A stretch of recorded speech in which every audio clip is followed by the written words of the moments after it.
Good evening and welcome. You're with News First, your number one news provider. I'm Shamir Rasooli. And I'm Nicola Zoiza. We start off with a look at tonight's headlines. Protecting children is the responsibility of all. A statement from the President. Saman Jayalath, who was remanded over Seya Sandhyumi's homicide, directed to Gene Tech for a DNA test. Debate in Parliament over imposing the death penalty of persons committing crimes against children. Discussion will be held with South Africa for the Truth-Seeking Commission. Prime Minister makes a statement to Japanese parliamentarians.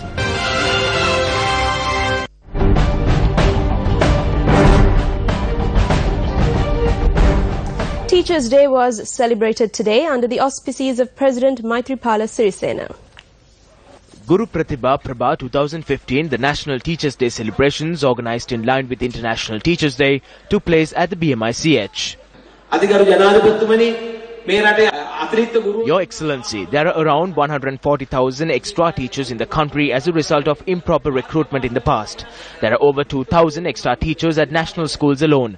We spend 1,000 million a year for these additional teachers. If you take into consideration the district I represent, the Polonnaruwa district, there are 700 teacher vacancies. There are 1,700 teacher vacancies in the North Central province. There is also an issue over the suitable teachers for the estates.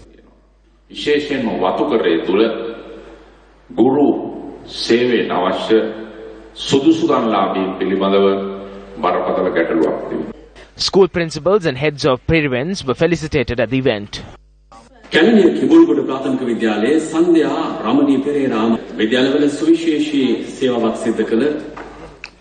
Today is day 3 of Prime Minister Ranil Wickremesinghe's visit to Japan. Marking an important milestone on his tour of Japan, Prime Minister Ranil Wickremesinghe addressed Japanese parliamentarians today. News First, Shahin Jurampati reports.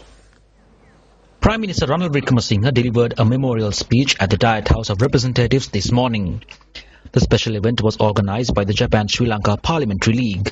Prime Minister Wickremesinghe became only the third world leader after US President Barack Obama and Indian Prime Minister Narendra Modi to have addressed the Diet House of Representatives. Speaking prior to Prime Minister Wickremesinghe's speech, Japanese Prime Minister Shinzo Abe commended the immense support given to Japan by former Sri Lankan President J.R. Jayawardena at the San Francisco Convention. Sri Lanka elected a new president in January and a new government in August this year. I wish to take this opportunity to place this on record. Today, democratic norms including that of good governance, transparency, the rule of law and the rule of justice are being entrenched in the country.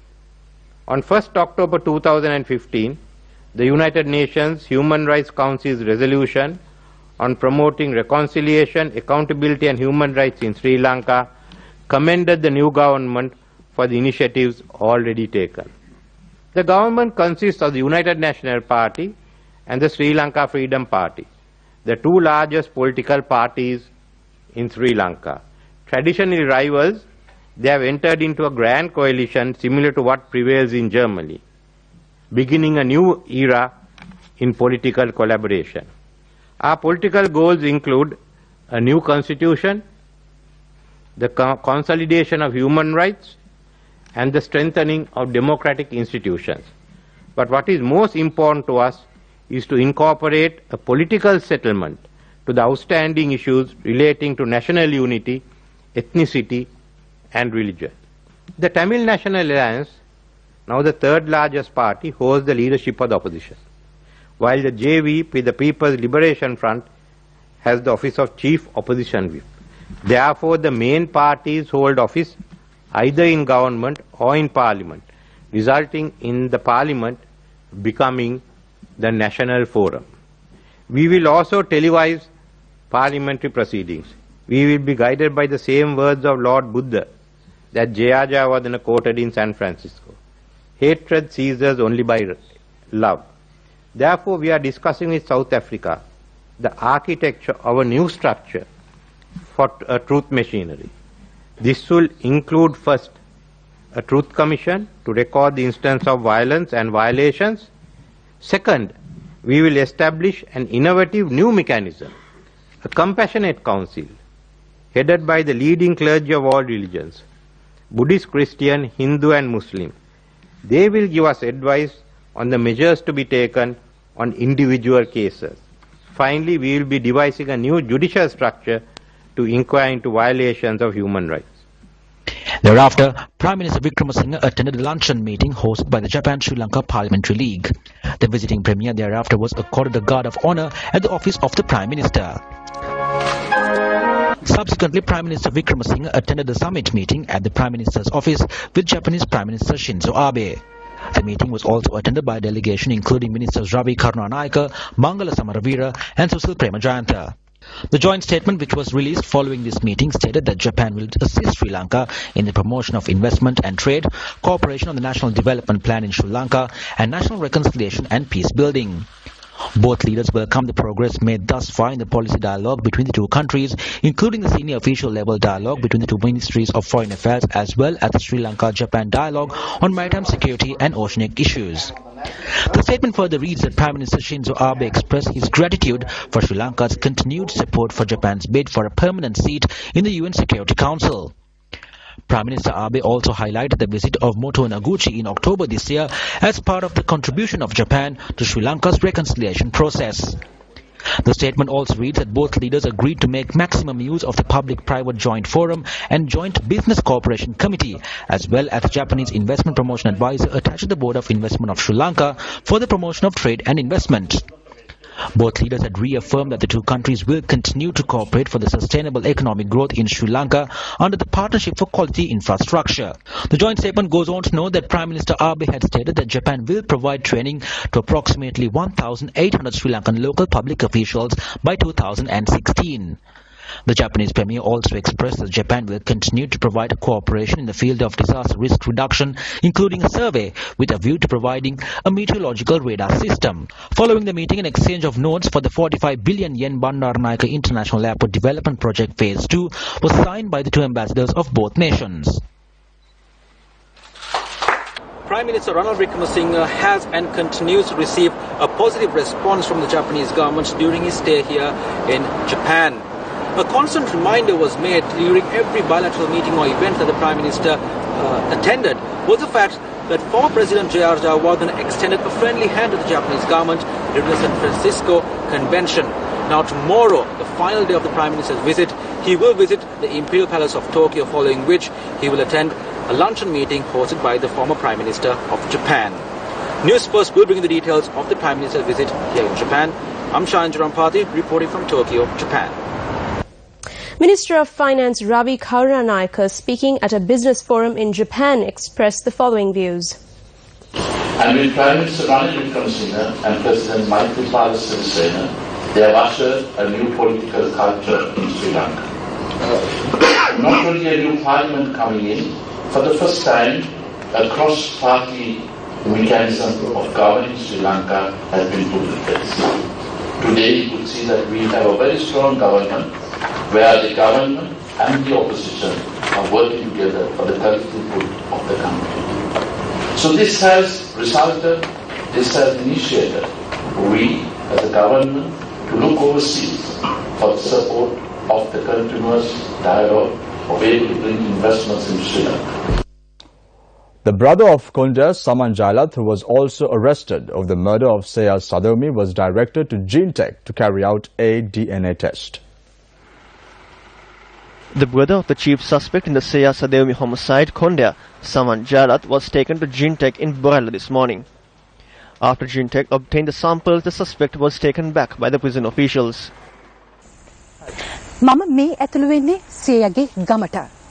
This is the village of Seya. Several suspects have been arrested over the homicide of Seya. In hindsight, the investigations are in a confusing manner. In the face of this confusing situation, what is the environment prevalent in the village of Seya?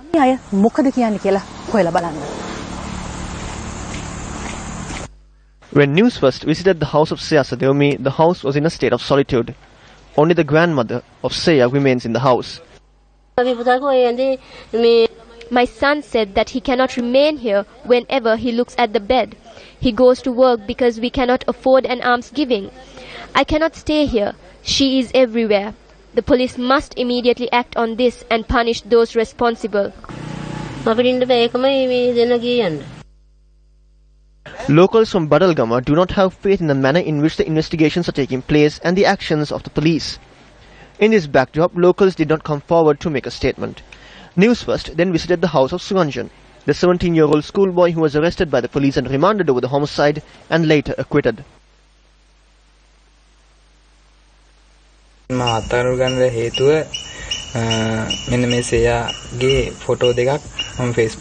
reason for my arrest was that I had shared 2 pictures of Saya from my Facebook account. I believe that the police had no understanding about Facebook. No other child would have undergone what I did. I was not treated as a school student when I was at the police. My chain and pendant was not returned to me. I request the President to take action to bridge the gap prevalent in the police department. I had 2 charms with me. They were given to me by my mother. These items were taken away from me before putting me in a cell. I did not receive them again. I request that they be returned. I request that action be taken so that a school student and suspect should not undergo such an experience.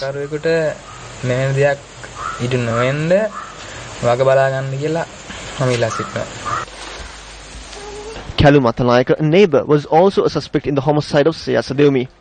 When we visited his house, we found him building a playhouse for his daughter. I never thought that I would be made helpless like this. I only cut my hair and beard. No one from the village comes here nor speaks to us. The manner in which we were treated at the police clearly shows that the real killer is at large. We would have had to confess to that crime for the beatings that we received at the police. They said that the DNA report would be against me. They wanted me to admit it. A person with less intelligence would have been made the accused when you undergo such questioning. සමහරට බුද්ධියක් අධ්‍යාපනයක් නැති කවුරු හරි හිටියා නම් ඒ අහන ලද ප්‍රශ්නවලදී පැහැදිලි වරදකාරයෝ වෙලා ඉවරයි. සියගේ ඝාතනය සම්බන්ධයෙන් පොලිසිය සැබෑ සැකකරුවන් අතර. Have the police arrested the real killers in the Saya Sadewmi homicide, or is the real killer still roaming free in this village? Today, an adjournment motion was moved in Parliament over the capital punishment. However, if the police have failed to locate the real killer, should we think again over introducing the capital punishment? Where the death penalty is concerned, I think the idea that the death penalty will reduce crime is a fallacy. The biggest danger in introducing the death penalty, in carrying out the death penalty, is that there is a real risk of innocent people being convicted. This risk is because, firstly, our police are not sufficiently equipped to do proper investigation. Why do I say this? There are instances when witnesses give false evidence. They falsely implicate people. Now, a lot of people say, well, an innocent person, well, that might be 1 in 100,000. But if it is yourself, or if it is your brother, or your father who is wrongly convicted, will you then at that point say, oh, this is 1 in 100,000? දැන් මෙතනදී කරුණු කාරණා දෙකක් තියෙනවා මොකද අතරංගුවට ගන්නවා නිදාස් කරනවා. There are 2 points to look at over here, arrests and the release. We are aware that a confession can be challenged at the High Court, that is to inquire as to whether it was given independently. Arrests need to be made after properly gathering the evidence and scientifically analyzing them. If not, that can harm the judicial process. On the other hand, their fundamental rights can be violated, resulting in the loss of faith in the judiciary and the law. The media should be here, because it is the media that brings out everything that has been undermined. The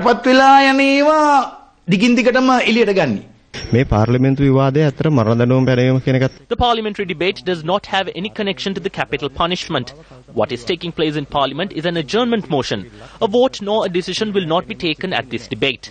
The Constitution has specification on the capital punishment. High Court judges impose the sentences. That sentence will be carried out when the President signs the document. There is no provision to make a request from Parliament again. Today was the second day of the walk that commenced against the rape and murder of Saya Sadewmi and Sivaloganathan Vidya. The walk, organized by the SLTB employees of the North, commenced from Kilinochchi today and reached Vaunia. These demonstrators seek the death penalty for those found guilty for crimes against children. The demonstration will reach Colombo on the 11th of this month. An adjournment motion debate on imposing the death penalty on crimes against children took place in Parliament today. The proposal in this regard was made by UNP MP Hirunika Premachandra. There is a provision for an accused to proceed to seek the assistance of the Supreme Court to prove his or her innocence. Thereby everyone in this parliament has a responsibility to think, if this incident happened to that child, would it not happen to mine? On the other hand, I know it will not happen to your child, because all of you are able-bodied and powerful persons. The victims are less than 5 years old. They cannot even eat and dress alone. Who will speak for their human rights? Should such criminals be released to society?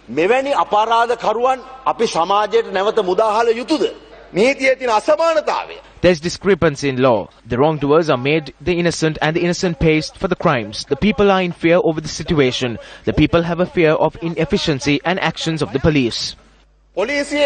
I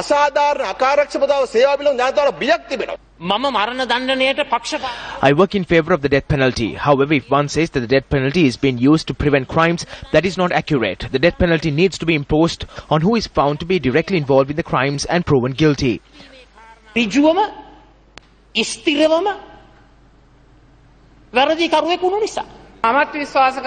I believe that the gallows need to be in operation for some time.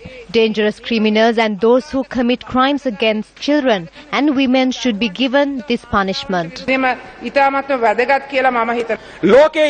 Crimes have declined in developed nations. That is not the result of the capital punishment. It is because justice and morals are upheld. It is the government's responsibility to minimize crimes in the country. That includes me as well. The capital punishment is the selection of the weak.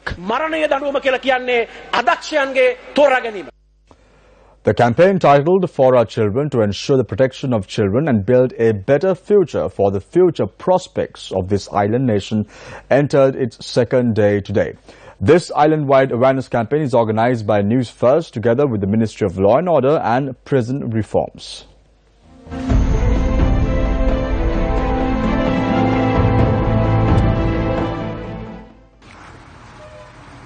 One phase of this island-wide program commenced from the Dondra Head in the south today. The program aims to raise awareness amongst all citizens on child protection. Handbills were distributed this morning with the assistance of the police in line with several other awareness activities.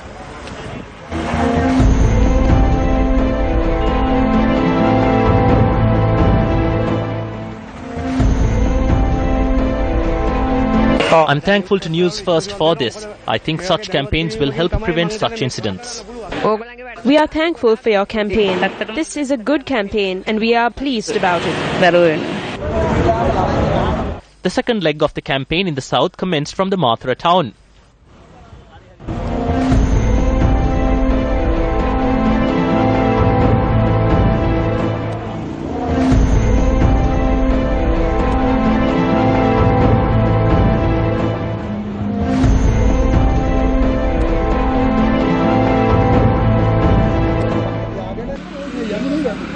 The campaign, which commenced from Kilinochi yesterday, took place in Pudukudiruppu today.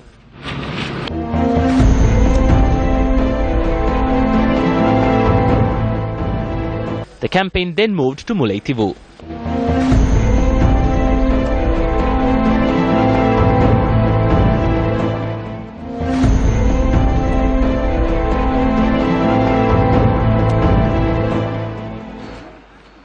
The campaign then proceeded towards the Thannutru area. To report crimes against children, dial 1929 immediately.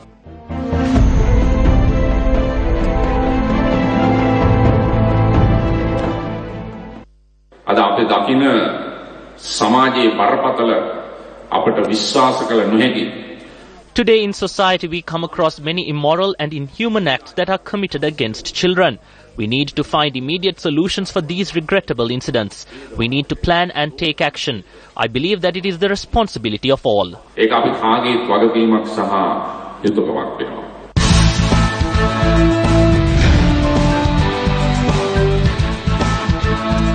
Wild elephants that roam into villages in search of food at times fall into unguarded wells and pits.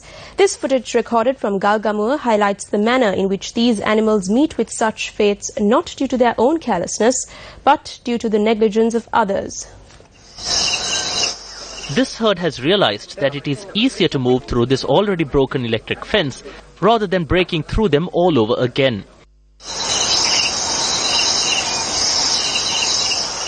Although these electric fences are broken, these wild elephants tread over them, well aware that they may get electrocuted through these cables.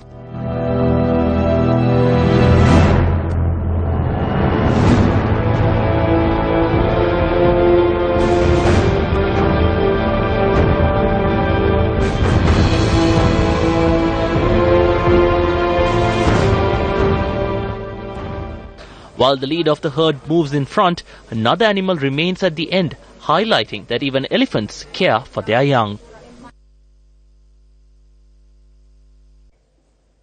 Welcome back. You're with News First. The Supreme Court declared the violation of the fundamental rights of the two JVP supporters who were arrested and produced in court for pasting posters depicting the text that read "Stop Media Suppression and Respect Democracy." This was following the consideration of a fundamental rights petition that was filed by the two JVP supporters. The Supreme Court ordered the Inspector General of Police to pay damages of Rs 25,000 to each of the petitioners. The petition was taken up before a bench comprising Justices Priyasa Depp, Sisirati Abro and S. Gunaratna. The two JVP members were arrested on the 12th of January 2009.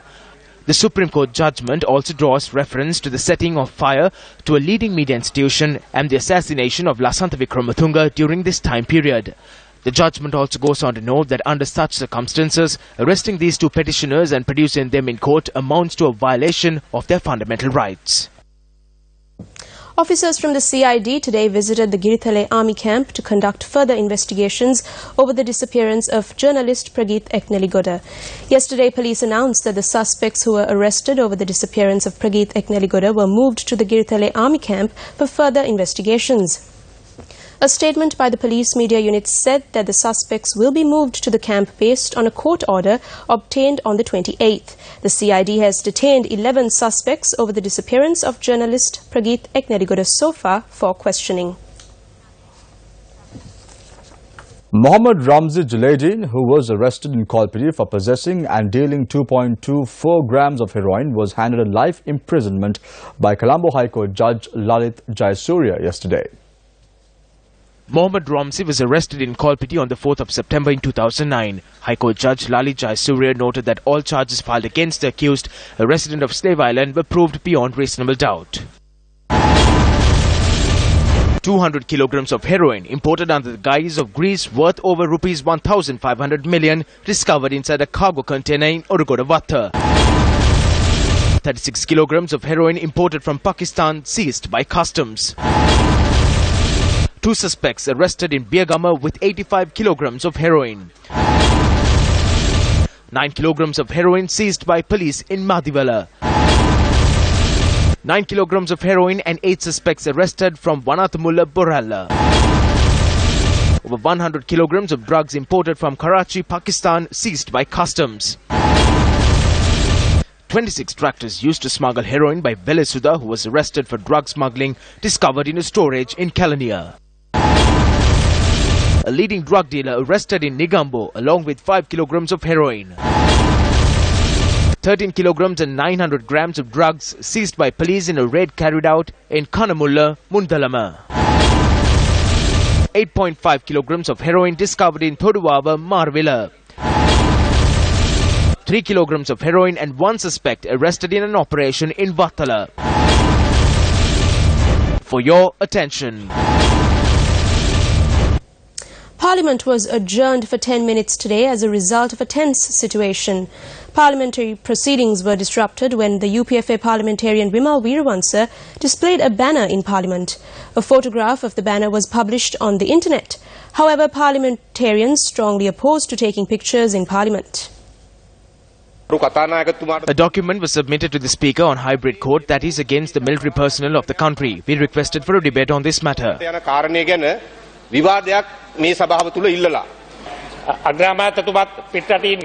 The Prime Minister and the Foreign Minister are abroad. We promised for a debate. He speaks of a hybrid court. It is not mentioned in the resolution.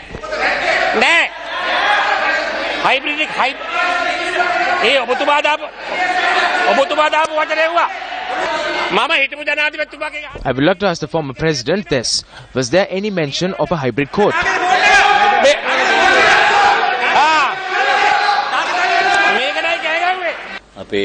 Vimal Weerawansa engaged in a fast opposite the UN compound in Colombo. Instead of fasting like that, today he held a banner. I saw him take pictures of that with the use of a mobile phone while in the chambers. In the future, we will not be able to bring mobile phones into parliament. When we speak like this, it affects those who held discussions and provided money to Prabhakaran. A mobile phone had been brought here and used for low-level propaganda. He had taken photographs. You need to remove them. You cannot seek debates for things like this. Do not bring issues at your home to this chamber.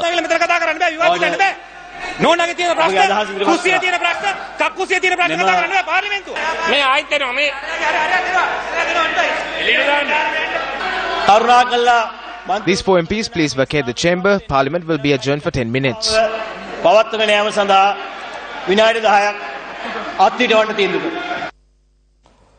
The Rajarat University of Sri Lanka and a university in Lithuania signed an agreement today for exchange of students and academic staff. In a ceremony held in Mihintale, Professor Ranjit Vijayabodhana, Vice-Chancellor of the Rajarat University and Director of the Department of International Programs and Relations of the Shaolei University, signed the agreement. This MOU will enable us to have the strong exchange between the Rajarat University and the University of Shaolei, and the staff exchange, the collaborative research programs. So in the future, and we would like to proceed with this our MOU for a fruitful result. Well, that's a wrap of your primetime news for tonight. Thank you for joining us. For the Newsfirst team, I'm Nicola De Zoiza. And I'm Shamir Rasuluddin. Join us again tomorrow, same time, same place. Till then, take care and good night. Good night.